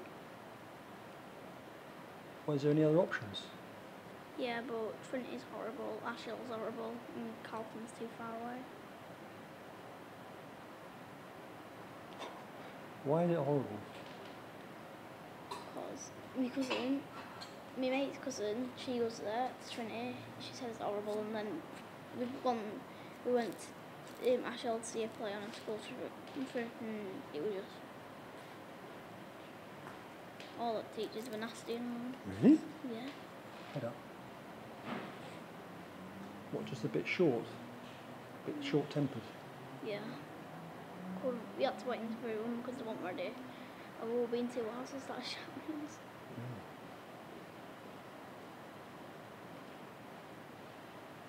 Start football training on Saturday and all. Mm-hmm. Start football training on Saturday and all. It's me. My dad's doing some on kitchen and then his dad runs it. Oh, wow.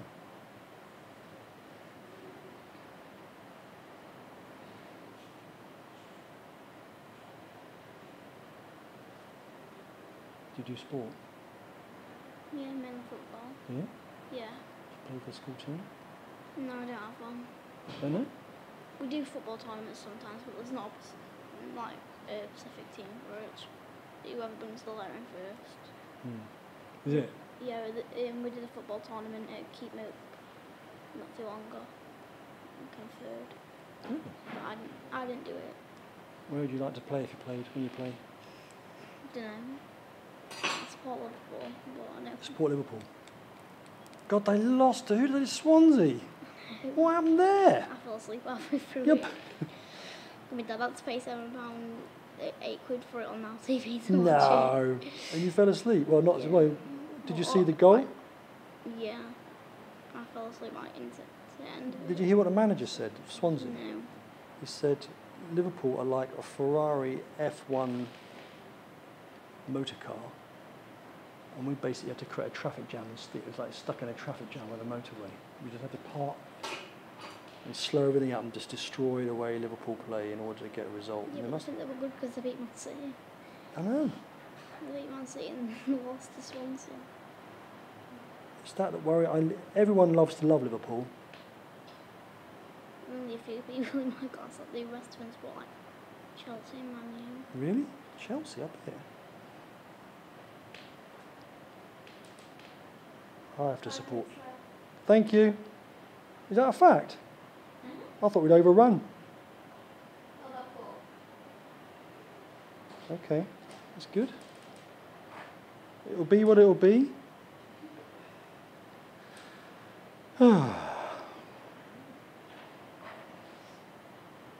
Have you ever seen Liverpool play? Yeah. Have you? Well, not in the stadium, I watched them. I'll tell you. My granddad took me to see Leeds because he supports Leeds Oh, right. at their stadium. What, is it Ellen Road? Yeah. Yeah, we'll go because I know at least one.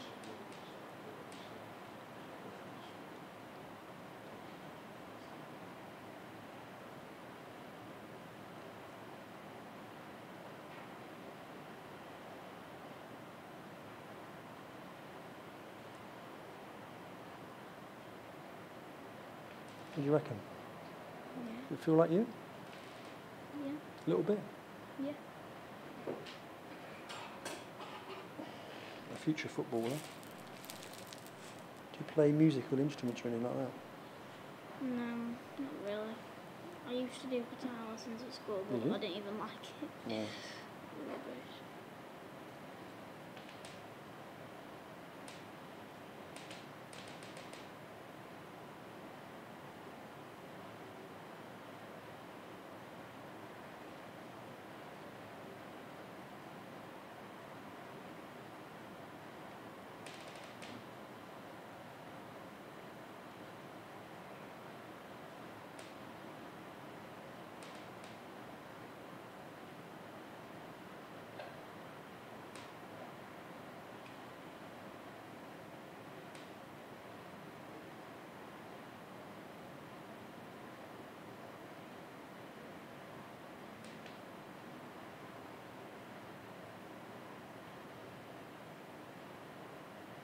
You've got great eyes. I haven't done them justice, I'm afraid. You'll have to live with it.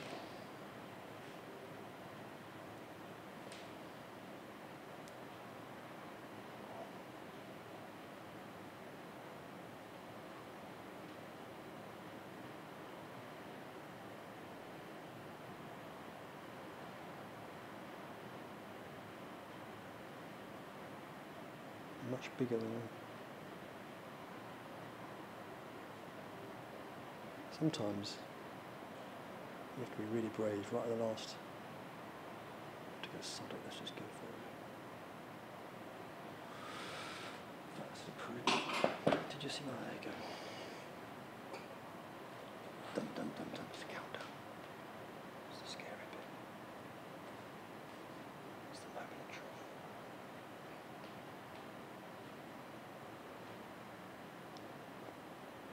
Look at me, look into my eyes, look into my eyes.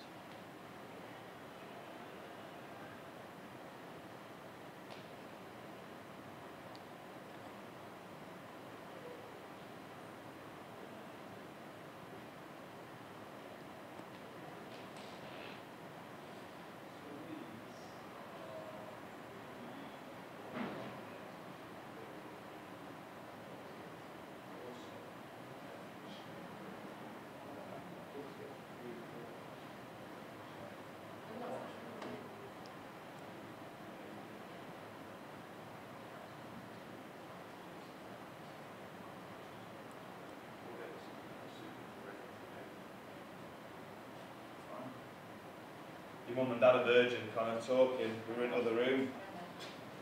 Grandad, sorry, yeah. What, live streamed? Oh, yeah. I thought we were whispering, I didn't think... So we've heard about football and Oh, Swansea no. and Liverpool and... I thought we were whispering. What? That's a bone of contention with me and our family. I'm an old Dyed-in-Wool Leeds fan. Oh, dear. Yeah, and he's betrayed family tradition. You have, from mate. Liverpool. Don't worry, right. He said he had to go and see Leeds. He's really not. I'm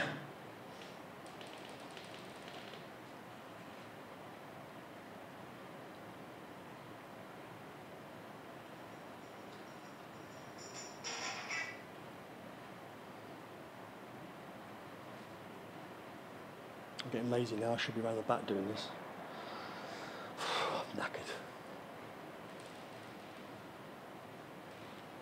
Yeah, we took him and his brother to watch Leeds, and we got up on stand, and first thing that hit him was swearing from crowd, and I seen him look at his brother and I went, no, you can forget it. My little boy loves listening to swearing. And he gets the same riposte as well. No chance. About the same age, isn't he? What are you, fella? 10. No, my little boy's only 6. Good Lord. Yeah. Got to tell him that he's not allowed to play football at the weekend because he's not very well. A bit worried about it. He might have just found out now. Whoops. Can you imagine if he's watching it? Sorry, Jay. See, now that's what we're on about, being not mentioning names. Yeah. It's a good lesson for life, that. You'll learn, Danny, you'll learn. Right, I better let you go, really. I could go on, it's not done, but...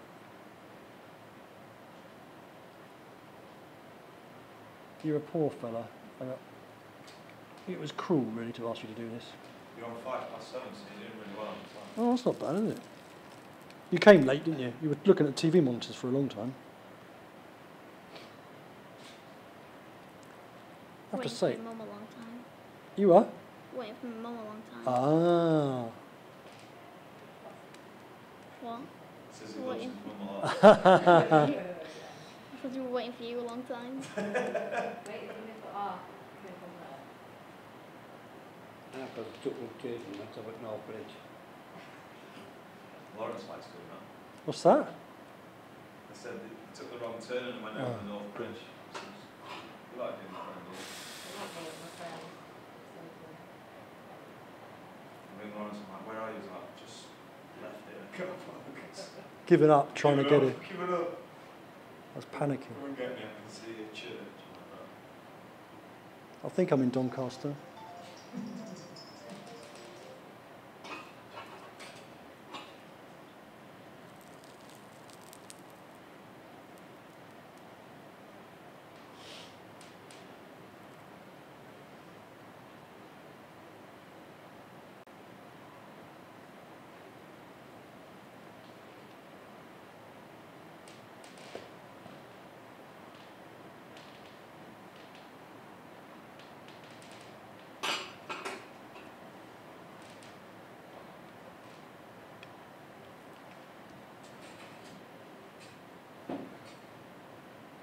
No, I'm cursed.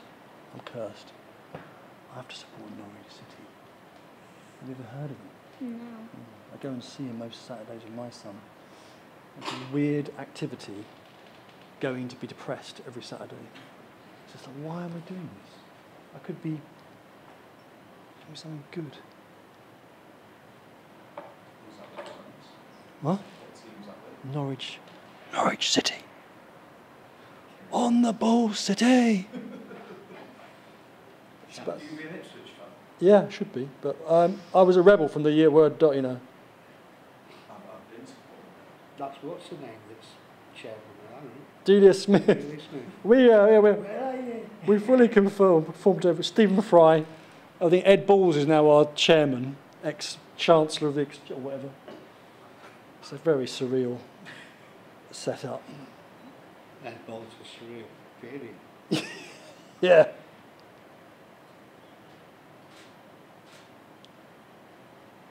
Yeah, he's on Strictly Come Dancing when he really should be worrying about the transfer window.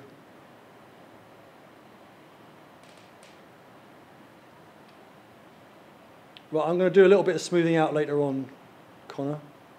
Get your beautiful complexion all perfect. Whew. Your eyes are still a lot bigger.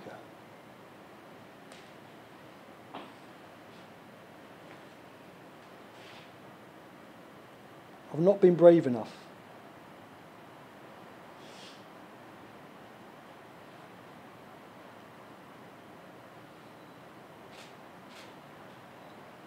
Ow, that's hot. Stupid thing to do. What a way to end a day with a burnt tongue.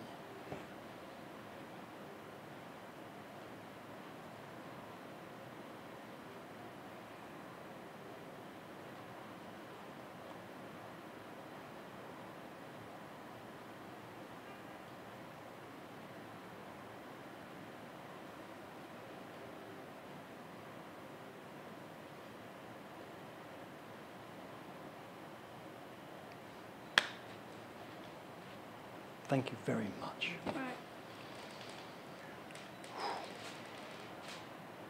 Well done, team. It's a wrap. Yay! Right, Connor, I need to borrow you for like literally 3 minutes just to get. Thank you, Mick.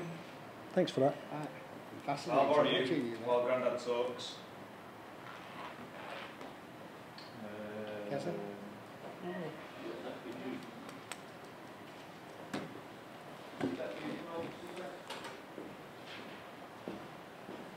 I did drop that.